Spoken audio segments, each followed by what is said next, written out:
Good evening. For those of you who don't know me, I'm Yvette Moy, and I'm the University of Washington's Director of Public Lectures, and our office is housed in the Graduate School, and I want to welcome you all here tonight.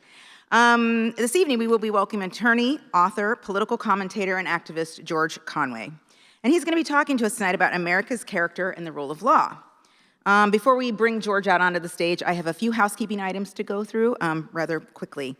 First, I really want to thank some people tonight. I'd like to start with my fellow alumnae at Trinity College, where I attended my undergraduate. That's where I met Kellyanne, his ex-wife, who connected me through the network to George, and that's how we got him here tonight. So I really want to thank Trinity and all the ladies there. Let's go, Trinity. I also want to thank the UW Alumni Association. They're such great friends and great resources for us. We love our partnership with them, and especially Amy Goodlow, I'd like to acknowledge for her work this evening. That's right. I also would like to acknowledge my really awesome colleague as well, Courtney Acitelli, who is the head of our UW Impact. That's right. Give her some love. She's great. And of course, finally, last but not least, I'd like to acknowledge our UW AA members who are joining us this evening as well. Thank you. And any other alums in the audience. Okay, on to the less exciting stuff. So if you haven't done so already, could you please silence your cellular devices? We ask that you refrain from taking any video or audio recordings of this evening's lecture. It is being recorded, and it is going to be available via live stream, and it is actually live streaming right now. You can find the recording on the Office of Public Lectures YouTube channel. While George is on stage, we ask that you refrain from taking photos. George's senior advisor is here tonight, and she's down in the front, Renee. She might be taking a couple photos because, as you know, George has some other things he's working on right now and needs the photos. You might have some questions about how to ask questions. So tonight, there are two ways that you can ask questions. The first one is you can send them in via Slido if you're joining us in person and feel a little shy, or if you're live streaming. There's a QR code that will show, if it's not right now, it's right there. And you can scan that and send your question in that way. And you can also upvote people's questions. You can also come to the microphones that are down here in the front. And the only request that we have is that when you ask your question, that you ask them in the form of a question. I'm watching. Okay, now we're going to share some background information on tonight's speaker. George Conway spent 3 decades as a litigator at the New York law firm Wachtel, Lipton, Rosen, & Katz. A former long-serving member of the Federalist Society's Board of Visitors, he is now a political commentator and activist dedicated to preserving the rule of law in America. He currently serves as board president of the Society for the Rule of Law. George is also a contributing writer for The Atlantic and The Washington Post, where he has published numerous opinion pieces on law and politics. He is also a co-founder of the Lincoln Project and the Anti-Psychopath Political Action Committee. Try saying that real fast. Which focus on political accountability. Additionally, he hosts a law and politics podcast for The Bulwark, a widely read political opinion platform. So let us welcome George Conway to the stage.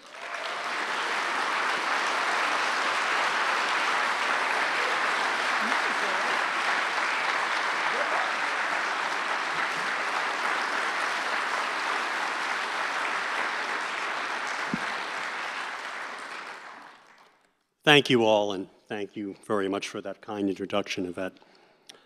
It's been an honor and a pleasure to meet so many students today at the university, not just because it was fun and stimulating, but because our future depends so much on them.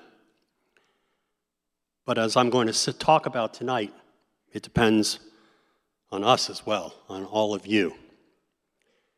So I'm grateful for the opportunity to address this crowd tonight.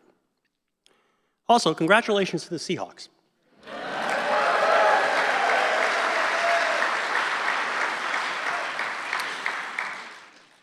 Don't tell anybody, the Giants and Jets fans back in New York. But I'm a Philadelphia Eagles fan. I won't get into how that happened, but it was easy for me to root for the Seahawks in the Super Bowl because all I had to say is what I normally say at a football game, which is, "Go Birds!" And for 2 years in a row, the Birds won. But we have more serious and important things to talk about today. I know some football fans might disagree. America today faces a question that it has always faced, but with more urgency and with more uncertainty than ever before. The question was first prompted by another question, which was famously posed in Philadelphia by a woman named Elizabeth Willing Powell to one Dr. Benjamin Franklin on Tuesday, September 18, 1787, the day after the conclusion of the Constitutional Convention. To describe Eliza Powell as a socialite is accurate, but it doesn't do her justice. Sophisticated, well-read, and loquacious, she enjoyed an enduring passion for politics and was never afraid to voice her opinions. For you fans of Lin-Manuel Miranda out there, you might think of Powell as Philadelphia's own Angelica Schuyler, the sister of the more famous Eliza Hamilton. Like Angelica, Eliza Powell was deeply politically connected. I mean, this woman was wired. She was married to the last colonial mayor of Philadelphia, and in the salon of her grand home near Independence Hall, she hosted the most important figures of the Revolutionary and founding eras. Convention delegates like Franklin regularly came to her place to hang out. And so 238 years ago, on that Tuesday in Philadelphia, with the Constitution just having been signed and ready to be presented to ratification to the 13 states, Powell is said to have initiated an exchange with Franklin that has been remembered for centuries. "Well, doctor," she asked, "what have we got? A republic or a monarchy?"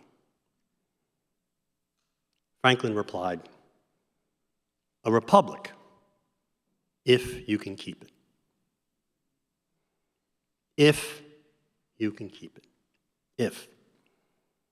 That's the question. That's the other question, the most critical question. Like virtually all Americans of my generation, I had never thought that Franklin's response to Powell's question was itself a question for our times. The question of if we could keep our republic was a question then for America in 1787, because who knew what was going to happen to a brand new, fractious, debt-ridden country? Who knew whether the United States of America, then a land divided over such a fundamental matter as whether human beings could be enslaved, could even be a nation? But for Americans in the late 20th and early 21st centuries, this was all history. We knew how things turned out. We'd kept our republic and our Constitution for over 200 years. There was civil war, world wars, recessions, depressions, pandemics, and crises of all manner, large and small. The system wasn't perfect, but it worked. And on balance, it actually had gotten better, and indeed had become a model for the world, for all humanity.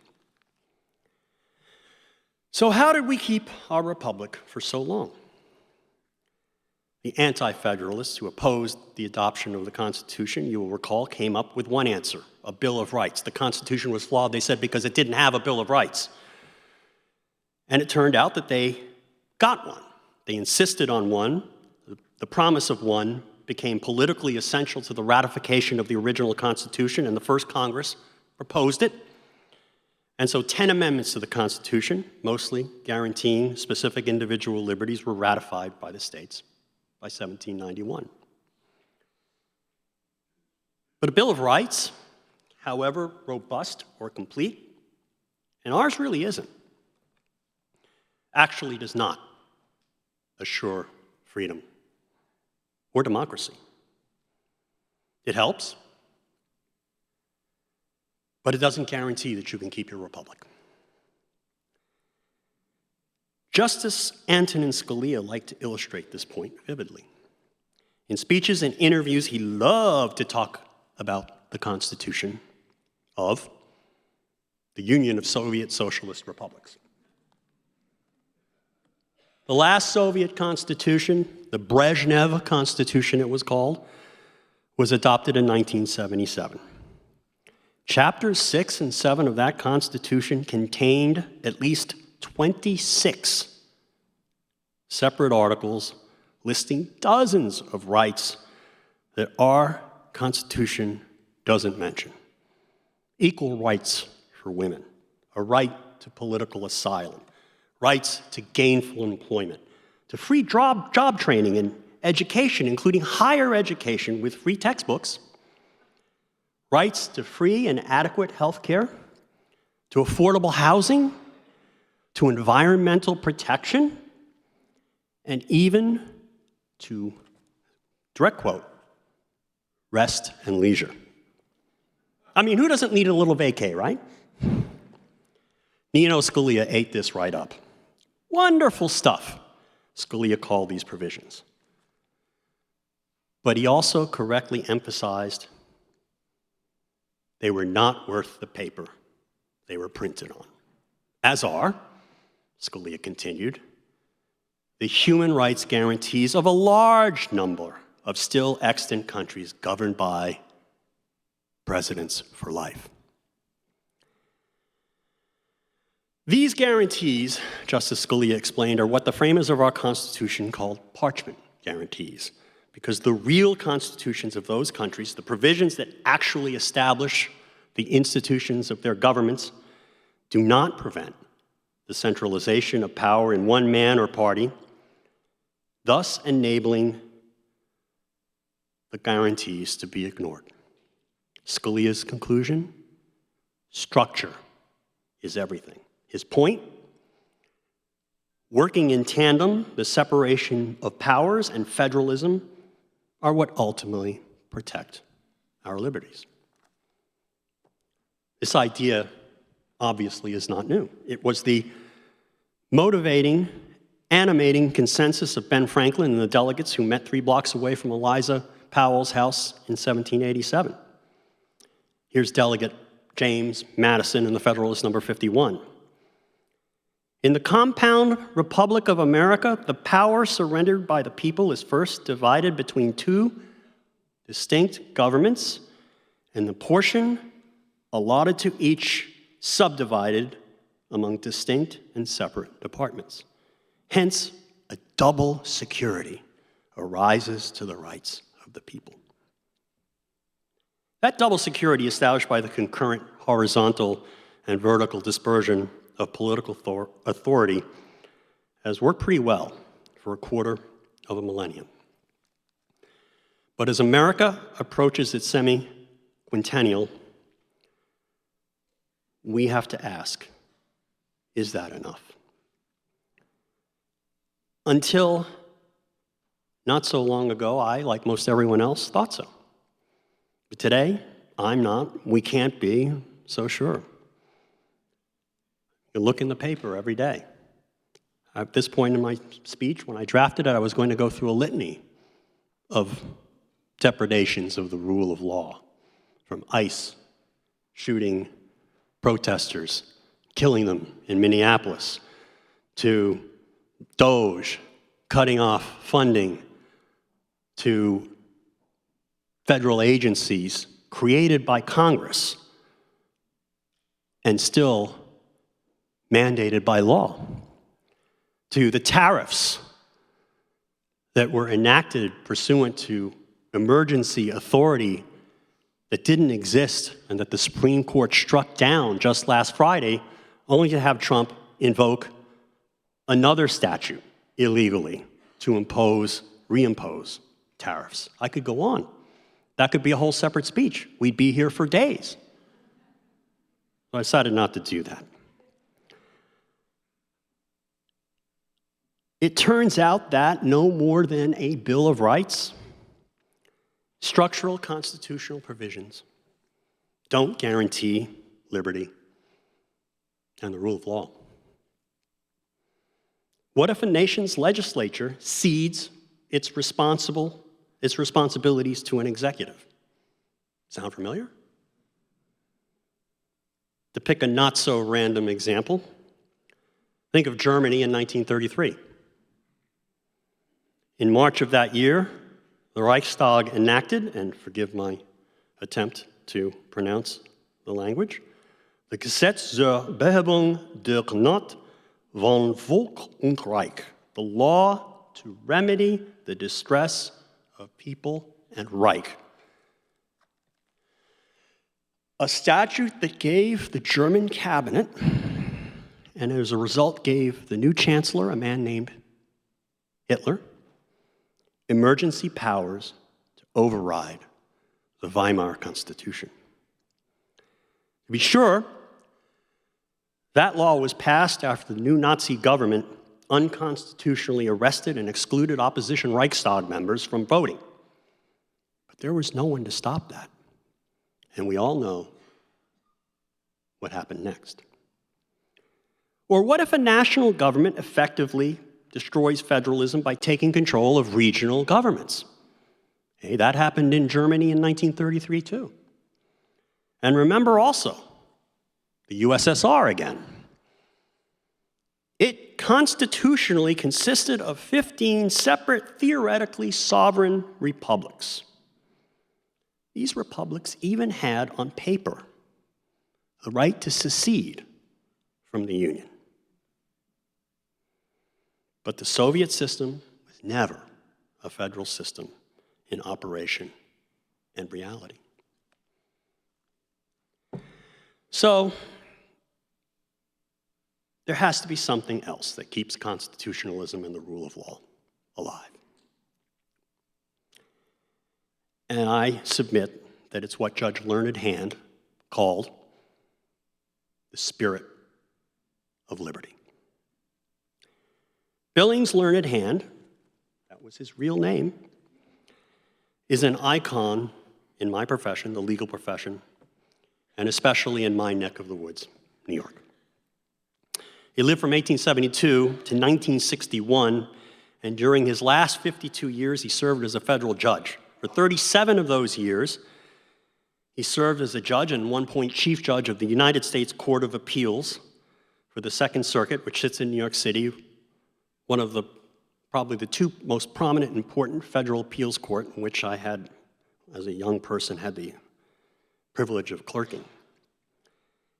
Learned Hand was a brilliant judicial craftsman. He was a respected legal philosopher. He is considered to be one of the greatest appellate judges ever to have graced the American bench. And frankly, even today, even though he never made it to the Supreme Court, he was considered for nomination 3 times, he commands more respect than all but a handful of the people who've actually served on the Supreme Court. But he didn't really draw much attention among the public until he was 72, when, on May 21, 1944, just over 2 weeks before D-Day, he spoke in Central Park before a huge crowd of 1.5 million people at what was then an annual event called I Am an American Day.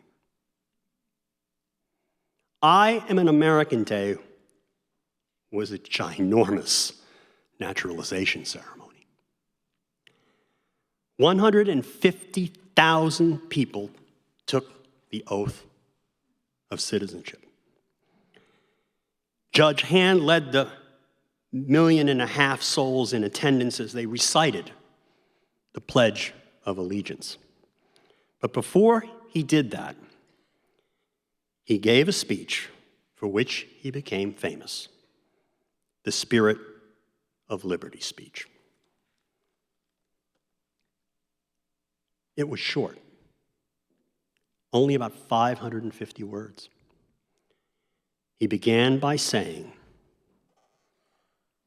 "We have gathered here to affirm a faith in a common purpose, a common conviction, a common devotion." Judge Hand explained that this common purpose, conviction, and devotion was what had driven so many people over the centuries to break from the past and brave the dangers and loneliness of a strange land. What was the object that nerved us or those who went before us to this choice? Hand asked. We sought liberty, freedom from oppression, freedom from want, freedom to be ourselves. This we then sought, Hand said, and this we now believe that we are by way of winning. So much winning. Hand and America in 1944 knew what real winning was. And Hand understood that this kind of winning, the preservation of liberty, required a certain human spirit that no constitution and no law could provide. What do we mean when we say that first of all we seek liberty? I often wonder whether we do not rest our hopes too much upon constitutions, upon laws, and upon courts.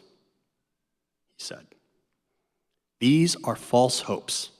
Believe me, false hopes. Liberty lies in the hearts of men and women. When it dies there, no constitution, no law, no court can do much to help it. He went on. He asked, what then is the spirit of liberty? His answer, I cannot define it. I can only tell you my faith. The spirit of liberty is the spirit which is not too sure that it is right. The spirit of liberty is the spirit which seeks to understand the mind of other men and women. The spirit of liberty is the spirit which weighs their interests alongside its own without bias. The spirit of liberty remembers that not even a sparrow falls to the ground unheeded.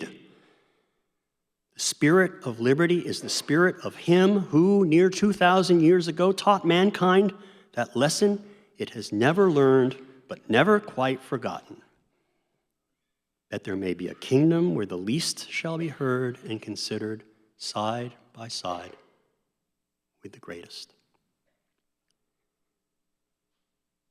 Hand packed so much into these words, you could spend months or years deconstructing this short speech if you tried.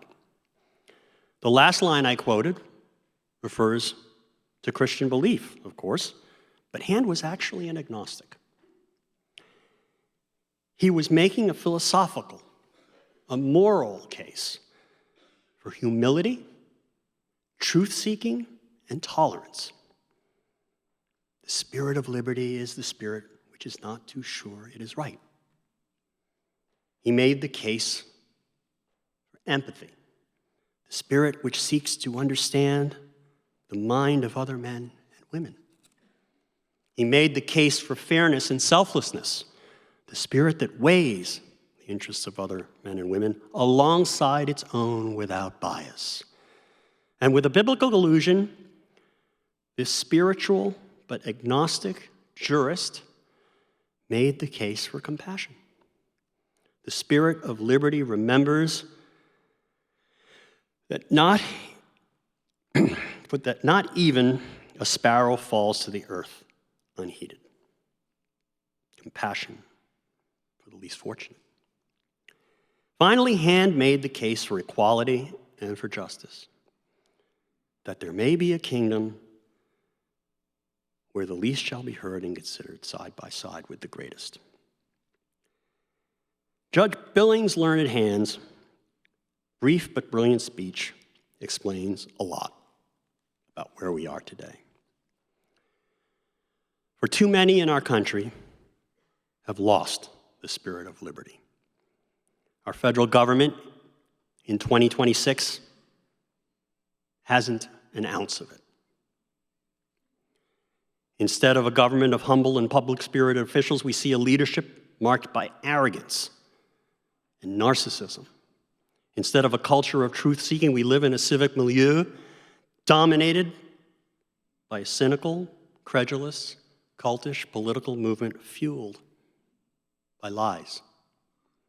Instead of empathy, we see apathy and even cruelty with political leadership that eschews mutual understanding and derides wokeness as weakness. Instead of selfishness, we see grift. In lieu of compassion, we see callousness and sadism.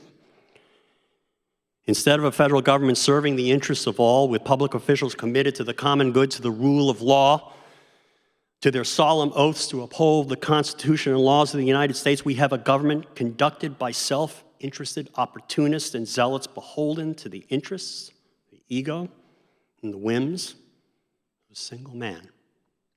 An individual who can only accurately be described as a sociopath, utterly incapable of truthfulness and honor and decency and integrity and conscience and remorse. A megalomaniac who cares about no person other than himself, who respects no law, no rule, no norm, no code, no principle, other than what he thinks serves his ego and pocketbook at a particular fleeting moment in time. And as a result, it's not hyperbole to suggest that today we have a federal government that doesn't so much represent or resemble a federal administration as it does a family crime syndicate. There simply can be no question.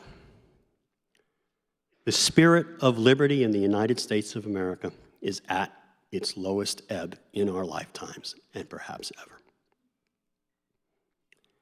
So how can America escape this predicament?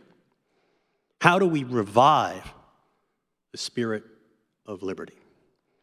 And from a constitutional standpoint, how do we capture that spirit to restore our system of government to what Americans have always aspired it to be, to what we have always been taught it should be? It's a daunting task, but it's an essential task, a vital task. And upon that task, our very survival as a republic depends.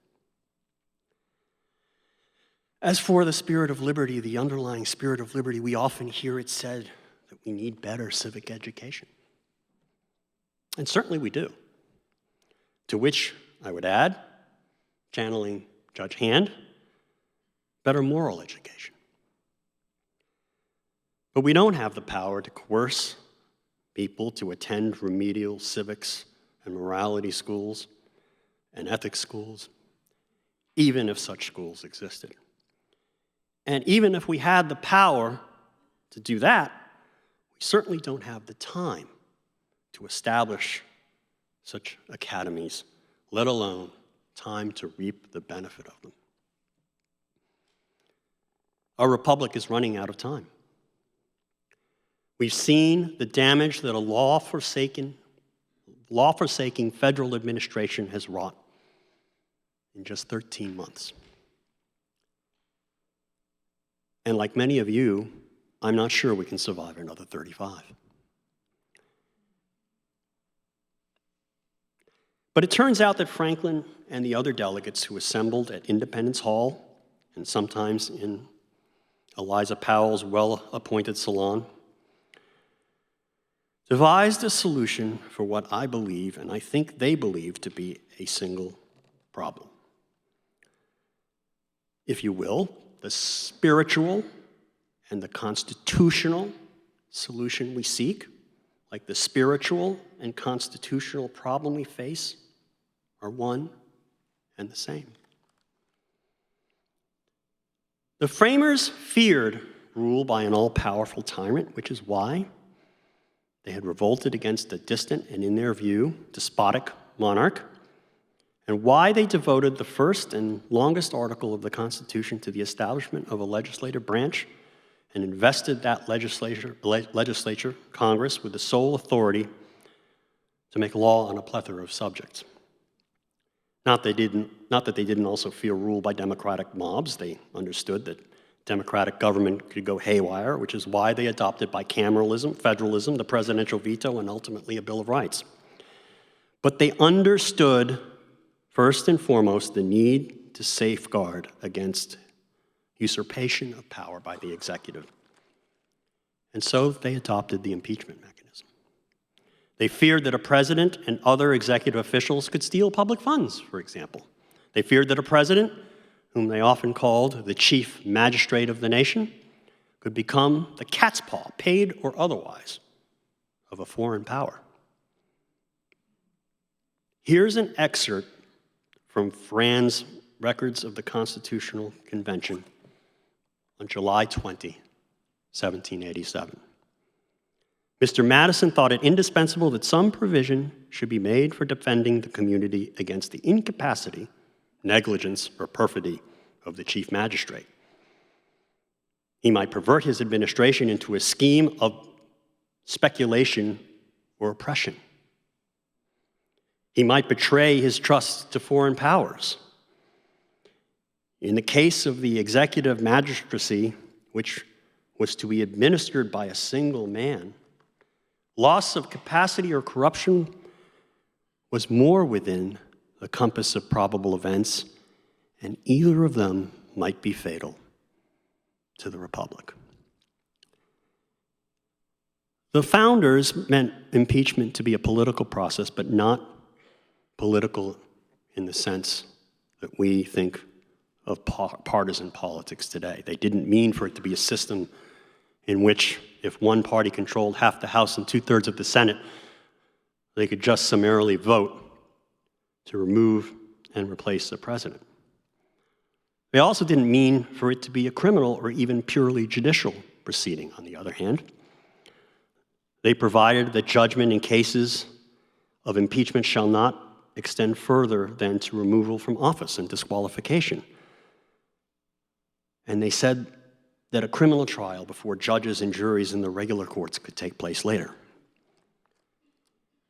And so at the very end of the convention, they refused to place the decision to remove an impeached official in the hands of the Supreme Court, and instead entrusted it to the Senate. But they still meant the impeachment process to be judicious and quasi-judicial, and not the product of partisan passion or faction. They expected the Senate, to quote Hamilton in the Federalist number 65, to serve as an impartial court, as a tribunal, because they thought it would be a tribunal sufficiently dignified or sufficiently independent to serve as such. Which is why, to this day, before an impeachment trial, the rules of the Senate require members to take an oath affirming that in all things appertaining to the impeachment trial, he or she will do impartial justice according to the Constitution and laws, so help me God. In other words, to do justice under the law, the Constitution, and pursuant to the evidence without regard to personal interest or political loyalty.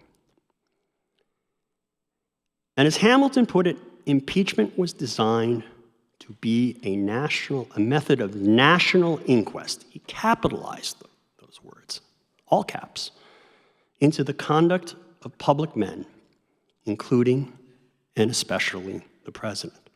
Those words, national inquest, come from British parliamentary history, where the House of Commons was said to represent and constitute in matters of impeachment the grand inquest of the nation, by which, sitting like a grand jury, the House would review evidence impartially, carefully, thoughtfully, pursuant to law, not with the political passion that ordinarily attends the legislative process. This is where the framers intended for us to teach civics, to perform that civic education that we need so desperately today. They meant the process of impeachment and removal not simply to be the practical mechanism by which a despotic or law-breaking government or president or official could be removed. They meant it to be a way to rekindle and make use of the spirit of liberty.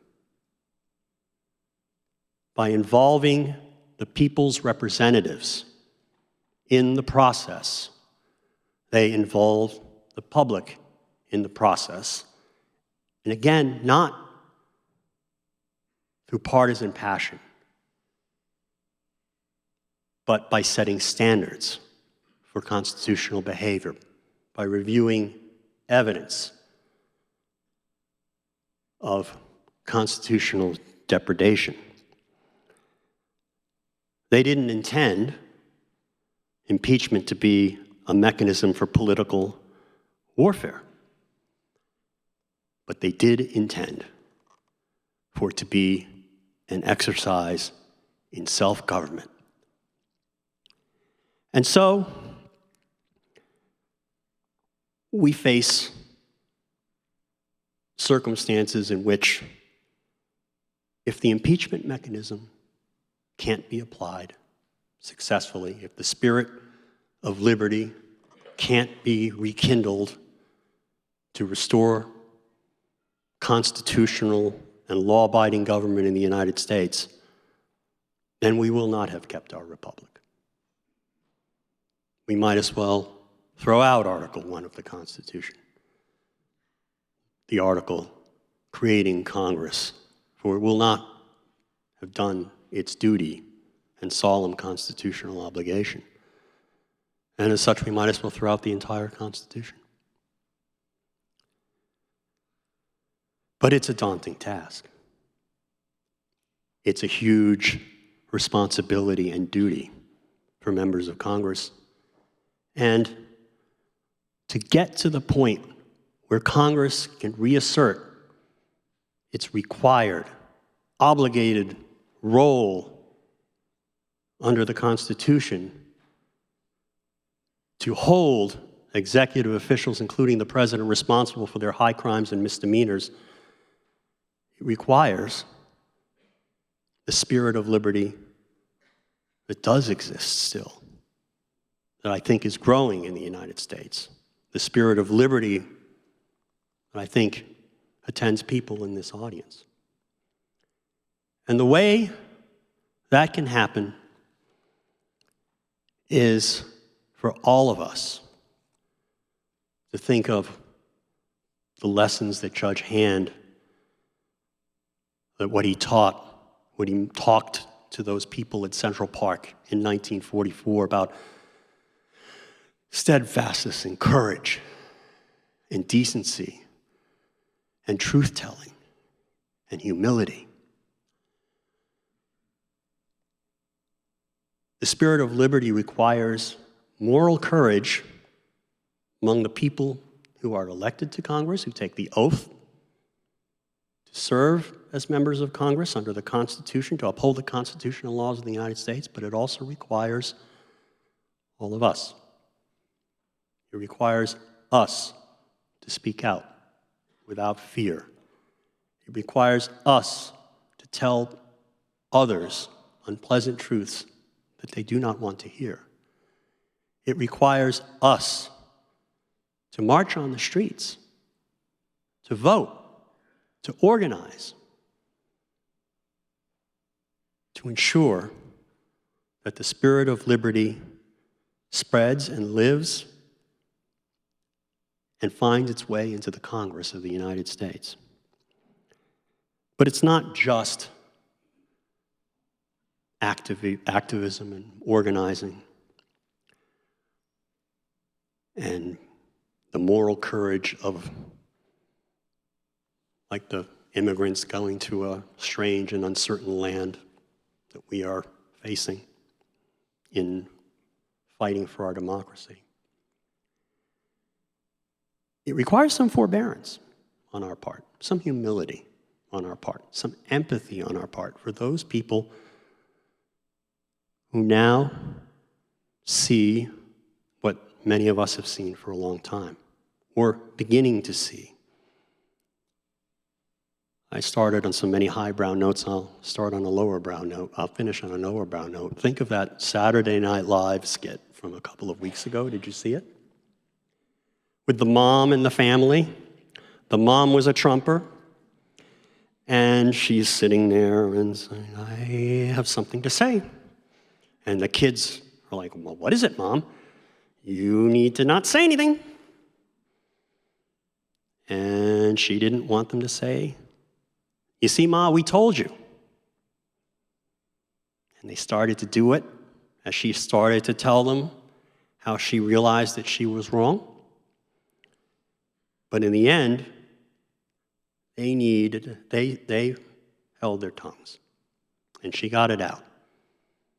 And that's important forbearance that also reflects the spirit of liberty. Because this rekindling of the spirit of liberty, this restoration of our democracy and our republic, the saving of our republic, requires that humility and that forbearance. Because it's hard for people to admit they made a mistake. It's harder for people to admit they made a grievous mistake. And as so many people become more and more aware of the mistake that they made, those of us who have been pointing out the mistake for so long need to say, welcome. Welcome. Thank goodness we are in this together. It is our common devotion, our common cause, as Learned Hand said, our common faith that America must be governed by the rule of law, not the rule of men. And that is how we can rekindle, expand, and grow the spirit of liberty. And that, I submit, is how we can and must keep our republic. I thank you for your attention. Sorry.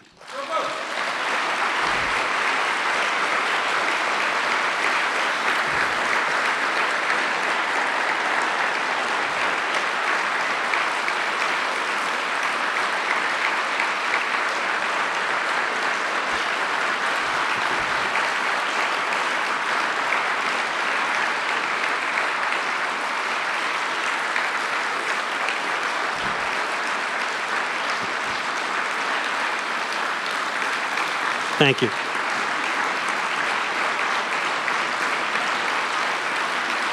We have questions.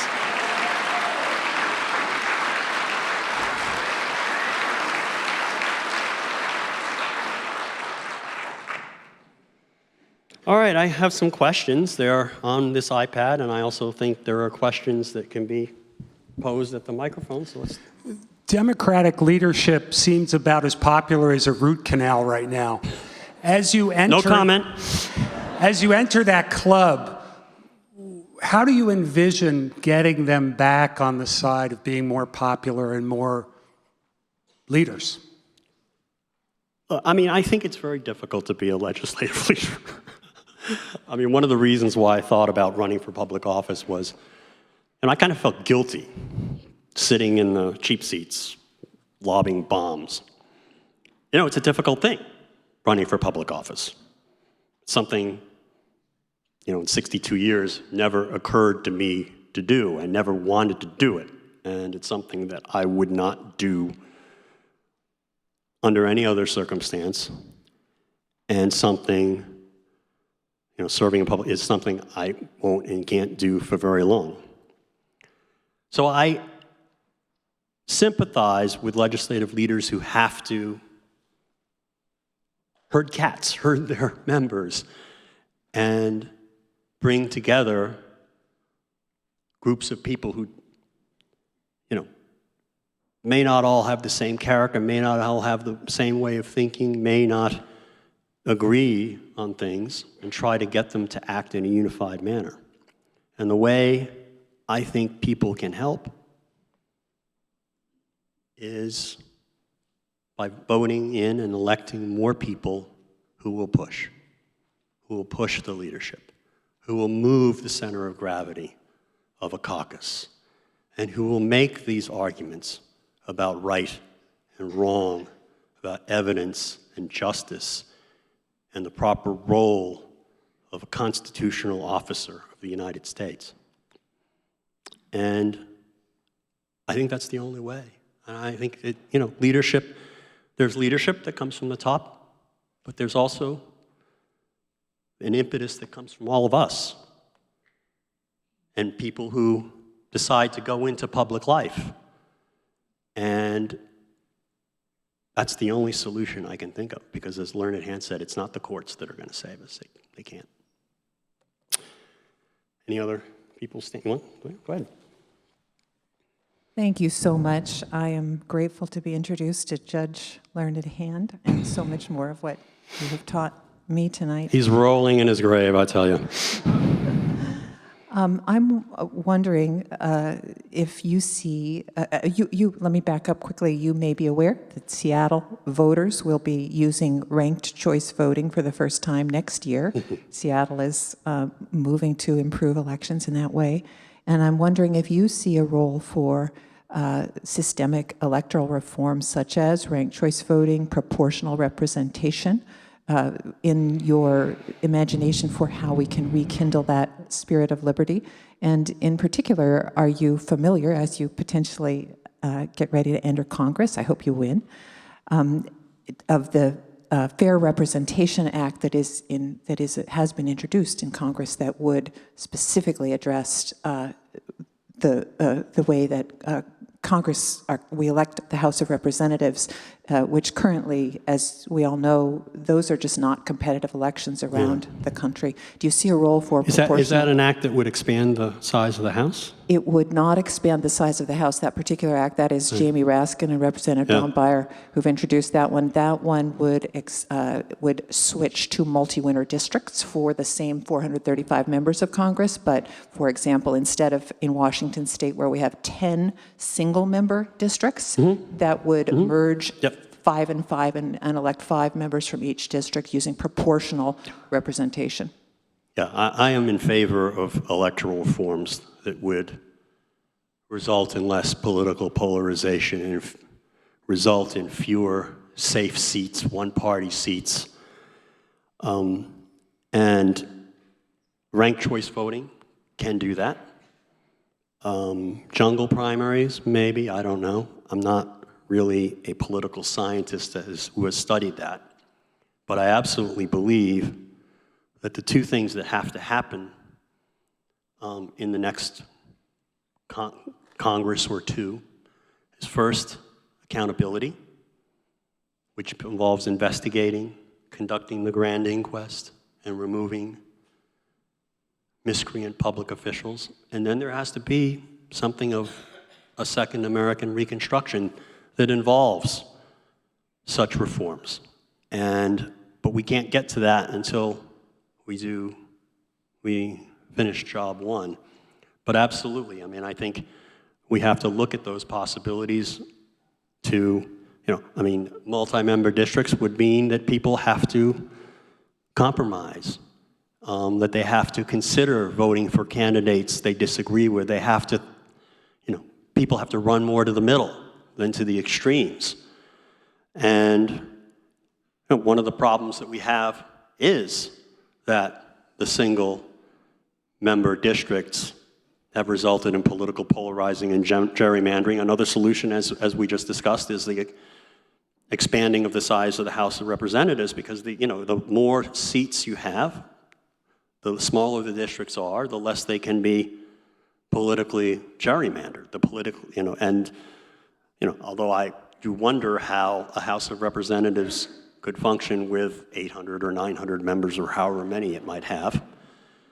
That being said, the House of Commons has, 600 plus members? I don't know. That's something that all these things have to be considered. And, but also there are other aspects, important aspects of what I think would be a second American Reconstruction. And those would be safeguards on limiting the power of the executive to do things like order political prosecutions, withhold money that has been appropriated by Congress, and so many other things. So, yeah, I mean, there's just a whole, there's a whole books full of there have been books that have been written about what we need to do, but we can't get there. You sound as though you may have read the Our Common Purpose report from the American Academy of Arts and Sciences. I haven't. not, I have read a book. I commend that to you also. Okay, I will Thank you. commend that book. I also commend a book that was written in 2020 by Jack Goldsmith of Harvard Law School, a former Republican member of the DOJ, and a man who was, and Bauer, I forgot his first name, Bob Bauer, who was a White House counsel in the Obama administration. They had a lot of good proposals, but we need all that and more on steroids, frankly. Do you believe that social media and video sharing has eliminated any chance of a common understanding of democratic values and a shared bank of information and truth? And if so, do you think we can find our way back? Well, it certainly hasn't helped. Obviously, there has been siloing of people into their little own information worlds, and people are selectively choosing the narratives and the information sources that appeal to their predispositions. I don't know how you can necessarily remedy that through law. Even apart from the First Amendment, the technology will always be there. There are suggestions, for example, that we could regulate algorithms. That probably is constitutional. How we would do that, tricky. But yeah, I mean, we have to think about that. But what it really requires, again, is the spirit of liberty among all of us to say what's on our minds, to speak the truth, even when somebody at the other side of the coffee shop or the Thanksgiving dinner table doesn't want to hear it. Hi, George. We have some questions from online. Okay. I'm going to go with the most popular one, Okay. which comes from Anonymous, but had 17 votes. That question is, what can be done when Trump invokes the Insurrection Act a few days before the midterm election and sends troops into blue precincts to depress voting there? Yeah. That's a scary scenario and a very good question. And the answer is to get out there, vote early, get other people to go out and vote early. And if they do that, get out on the streets. There's no other choice.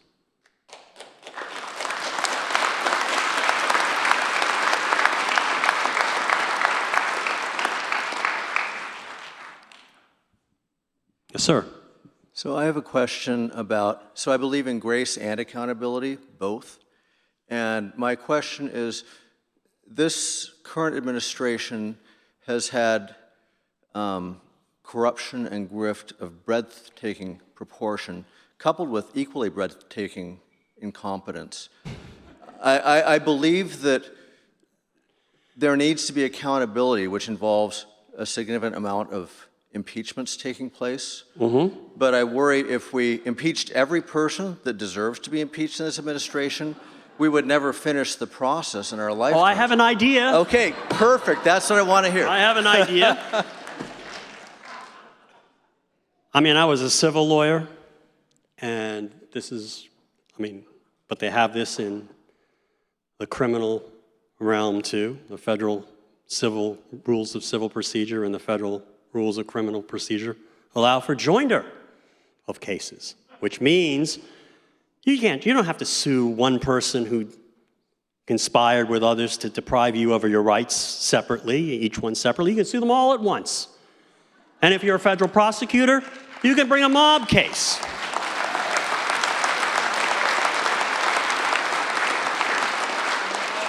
And in fact, it seems to me efficient, and both serve the pedagogical purpose that I described that impeachment serves by having one trial of all of them. I'm serious. Because why do we have to present the evidence more than once? They're all in this together. So, we can do this. Okay, Yvette, shoot. Okay, George. Okay, this is the second most popular question that's come in from Sean H., voted up 17 people. Do you believe the greatest threat in today's political climate comes from the specific political actors or from broader structural weaknesses in our institutions? I think I answered that with the speech. I think the institutions as written on paper are fine. I think the problem is, yes, individual actors, and yes, not just individual actors at the highest reaches of the current federal syndicate, but also, people up and down the political system. It requires the rekindling of the spirit of liberty. And that's the problem. And I'm not saying there can't be structural reforms, constitutional reforms that could make the system better. I can think of quite a few. But in the first instance, we need to live up to our heritage of standing up for what is right. Yes, ma'am. What role has big money and corporate donations played in exacerbating political polarization and corruption within our current system? And what can be done in order to combat that or deal with that in light of the Citizens United case? Yeah, I understand the criticism of Citizens United. I understand the rationale behind Citizens United. I honestly don't think that it is our central problem. Because we kept our republic for 200 plus years, almost 200 years, before the Federal Election Campaign Act was even enacted. And absolutely there was corruption. Absolutely there was money in politics. Absolutely unlimited donations under the table. We had that for a very long time. And we had corruption in government. But we never had the degree of corruption we have today because people stood up to it, whether it be political opponents or the people. And for that reason, I think the problem runs actually deeper. I do think I agree that there is an aggravating factor, but it's been worse previously, and the Republic has been better previously, although never perfect and never completely devoid of corruption. Next question. I'm afraid impeachment is a dead letter today. Afraid of what? Impeachment, that route, yeah. Given the Congress that we have. How do you view that as a viable path to accountability? Well, we have no choice. It has to be. It's what impeachment was there for. And I think one of the problems that we have, and I don't mean to be critical of the party that I have joined, but there is, among some people who feel the same way I do about Donald Trump, a kind of learned helplessness. Oh, we did it twice. We couldn't get it done. We can't do it again. We just have to wait it out. We don't have that luxury. We don't have that choice. We have to get out there and redouble our efforts. Every single one of us has. Every single one of us has a role to play in some manner, whether it be standing up for particular candidates, writing or calling particular representatives, marching on the streets. It's up to us, and we can't give up.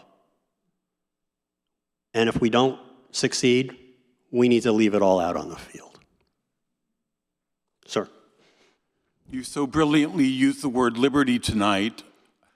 I find myself forced to ask, why don't you run on the Libertarian Party ticket? Or at least how seriously can we take the Libertarian Party? Or what do you think of the future of the Libertarian Party? Certainly it's not if I vote Libertarian, I'm not wasting my vote. Yeah, no, look, we have a system because, we talked about single-member districts a moment ago. Because we have single-member districts and first-past-the-post voting, our political system equilibrates at two political parties. There are moments in time where new parties can arise and old parties can disintegrate, as we saw before the Civil War with the Whig Party and the rise of the Republican Party. And I think we may very well be seeing the beginning of that today, because I don't think that the current Republican Party will survive the end of Donald Trump's administration.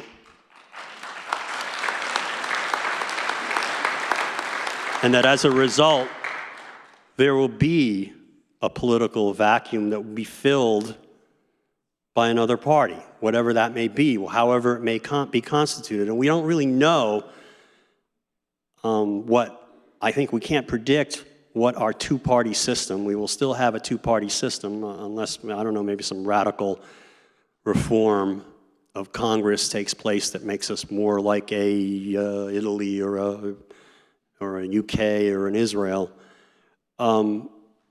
We will have two parties, but I don't think they will be the same two parties, and I think we're already seeing now kind of an exchange of the electorate we've been seeing for several years, where many voters who were Republicans have become independents or Democrats, and many Democrats, people who voted Democrats, people who voted for Obama, voted for Trump and became Republicans. And we are seeing some kind of a tectonic shift in the party system, and I wouldn't dare predict how it's going to come out. All I know is we have to survive the next two cycles. Ma'am, I guess this will be it. I guess one last question. I have a question that I know the answer to, but I still want to hear your Well, why don't you tell us the answer and I'll do the question. We'll do this like Jeopardy. The answer is it's no good. Don't eat the cookie. And it's about political violence. What? About political violence. Yes. And I know you love impeachment as the answer and democracy, but, we live in this time, Charlie Kirk and Nancy Pelosi in Minnesota, and a lot of my friends and I, we're just like, yes, gosh darn it, we wish that someone would just cut the head off the snake, or, right? People kind of want them just to kind of die, right? So what is your response to that? Because I want to be humble, and I want this spirit and be a good person. So what do you say to I think we have to follow the example of Dr. King.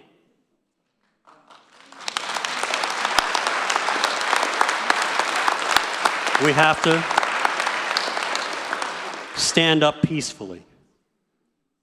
I don't think there's any other way. I think the evil forces that run our government today want there to be violence. They want to provoke violence.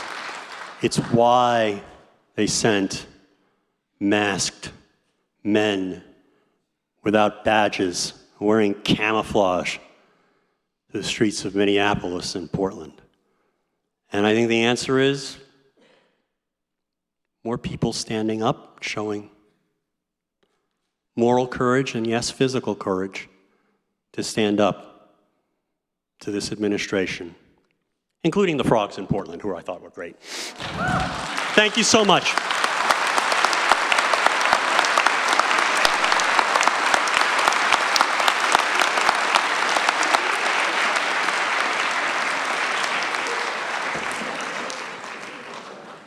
Thank you for joining us this evening. See you soon. Come back. Another lecture. Yay!